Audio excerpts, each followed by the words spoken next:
महापालिकेच्या रणनीतीसाठी शिवसेनेकडून राहुल शेवाळे दिल्लीत शेवाळेंची भाजपच्या वरिष्ठ नेत्यांसोबत बैठक होणार आहे।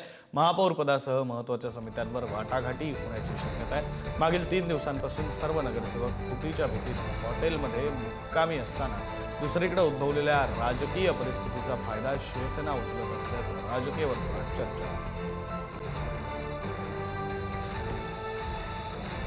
आपले प्रतिनिधी पंकज दळवी फोन लाईनवरून जोडले गेलेले आहेत। या संदर्भातले अधिकचे तपशील ते देतील। पंकज, विक्रांत, मुंबईच्या महापौर पदाची खलबत जी आहे ती दिल्लीत सुरू होतील अशी शक्यता निर्माण झाली आहे। कारण भाजपचे नेते, प्रमुख नेते जे आहेत, मुंबईची जबाबदारी ज्यांच्यावर आहे, मग आशिष शेलार असतील किंवा मग अमित साटम असतील, ते दिल्लीत आहेत। राहुल शेवाळे सुद्धा दिल्लीला 10 वाजता रवाना होणार आहेत आणि प्राथमिक चर्चा जी आहे ती मुंबईच्या महापौर पदाबाबत ती तिथे ती होण्याची शक्यता आहे। मुंबईमध्ये महापौर कोण याची उत्सुकता, राजकीय उत्सुकता चांगली गेली आहे एका बाजूला, तर दुसऱ्या बाजूला 22 तारखेला महापौर 29 महानगरपालिका आहेत, त्याचा महापौर कोण येणार याबाबतची सोडत जी आहे ती सोडत 22 तारखेला काढली जाणार आहे। आणि त्याच्यानंतर आरक्षणावरनं सर्व पक्षांना आपापल्या जो उमेदवार असेल तो निश्चित करावा लागेल।